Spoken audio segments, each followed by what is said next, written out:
Welcome back. The St. Lucia National Trust has expressed its concern about the fact that members of the government are openly discussing the injunction that the trust filed against the government, in effect stopping the government from proceeding with the construction of a police headquarters on the site of the old prison.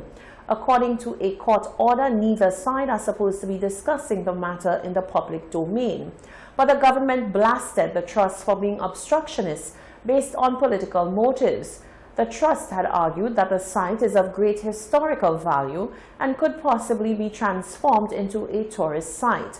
The Police Welfare Association has chimed in, siding with the government, stating that the old prison site is not a national treasure.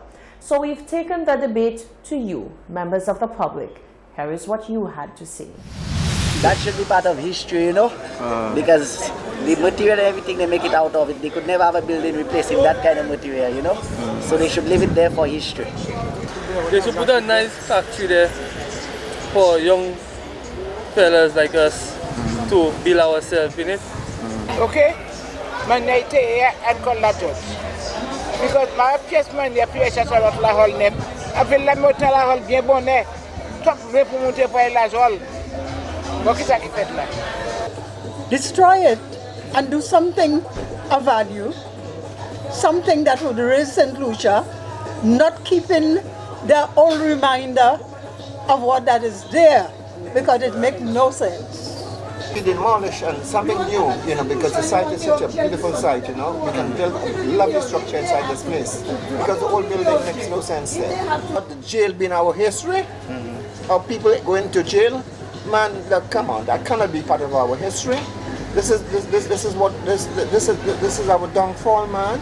This is where our children and our young men went, and their lives were never the same after they left that place, you know. Destroy the place and put something new. The ruins doesn't say anything. You have to move on. Move on. So what's your thoughts? You feel they should put something new? Of course, put something new. Because already they have so many other things, you know, showing about, you know, to show. Of course. My thoughts well and truly with that old prison, that should be a home for the police. They could take Central Police Station. That's the best place to put Central Police Station. Instead of having the police in a big glass house. Understand? That's it. You see that jail that they partner? It's a historical jail there. Alright? They should not mash it up, because the tourists come in a site to see whatever. You understand what I'm saying? They should not mash it up, build a new jail. You know what I'm saying?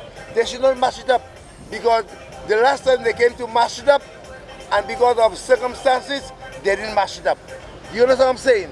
They should not mash it up. Leave it as it is. Historical, you know what I'm saying? Leave it as it is. Those were your views in our Have Your Say segment.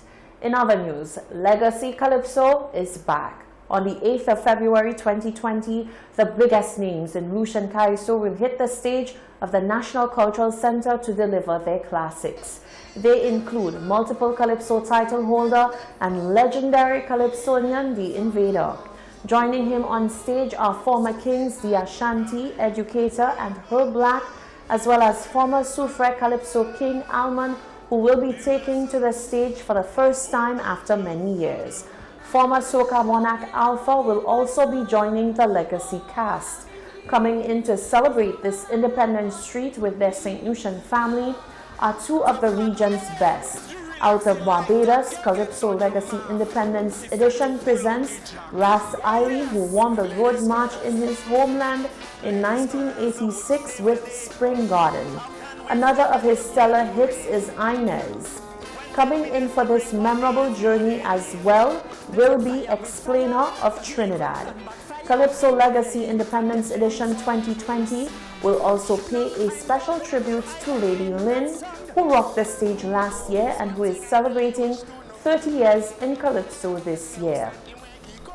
Calypso Legacy Independence Edition unfolds on Saturday, the 8th of February 2020 from 8 p.m. at the National Cultural Center. I'm sure this show will be one for the books. St. Lucia is inching closer to producing its own domestic violence bill. Recent consultations facilitated by Sisters for Change brought together a technical team including magistrates, lawyers and the police to discuss the current draft bill with a view to produce the most effective bill possible. Sisters for Change is an international non-profit organization working to combat discrimination and violence against women and girls. The organization is part of the Equality and Justice Alliance, who is working closely on the Pan-Commonwealth program to reform laws that discriminate against women, girls, and the LGBT community. As part of that program, the organization has been working with the Department of Gender Relations within the Ministry of Education, Innovation, Gender Relations, and Sustainable Development on technical assistance measures, including the Domestic Violence Bill. Jane Gordon is the organization's legal advisor. And as part of that process, Sisters for Change has provided support so that we've reviewed the 1995 Act that St. Lucia currently has on domestic violence against a draft bill that was put together in 2016. We've also reviewed the St. Lucia draft domestic violence bill against the OECS states and the different approaches that have been adopted across the OECS states. And then we've gone broader and we've completed a comparative review of how the St. Lucia domestic violence bill compares with other Caribbean states. Sisters for Change has been conducting consultations on the existing draft domestic violence bill of 2016 and allowing stakeholders and civil society to give their thoughts on the bill.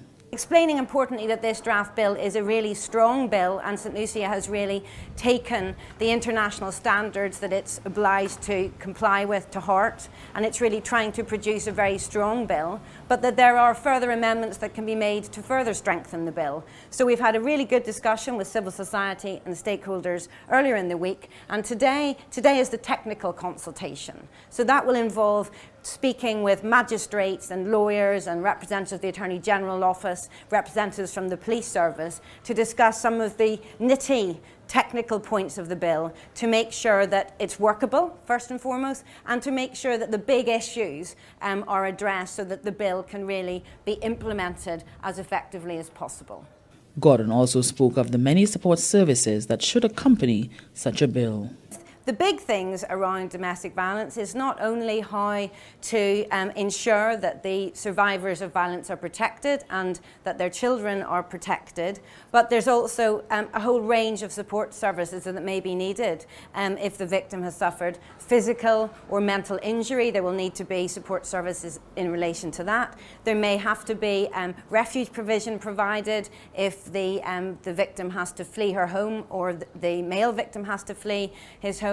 So there's a range of measures that will be part of this bill, but also on the other side there are duties of other agencies to make sure that they comply properly with their responsibilities to protect victims, to prevent violence, to ensure that there is proper remedial measures so that protection orders can be granted and can be effectively enforced.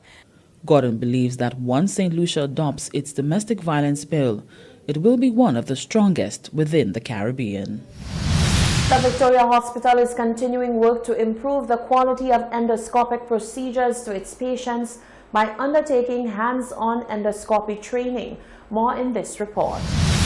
Nurses and surgeons in the endoscopy unit and the operating theatre recently participated in an endoscopy workshop aimed at expanding their skills and capacities to incorporate more advanced endoscopic techniques at the Victoria Hospital.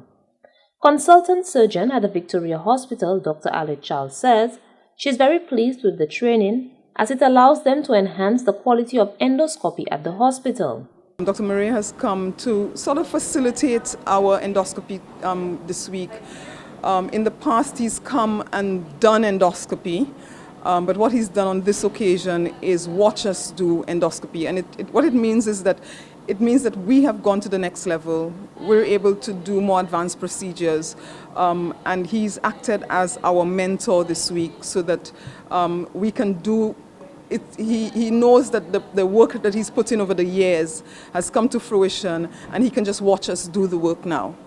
Consultant gastroenterologist at Bradford Teaching Hospitals, Dr. Suleiman Moria, says He is very satisfied with the level of endoscopic work undertaken by the doctors in St. Lucia.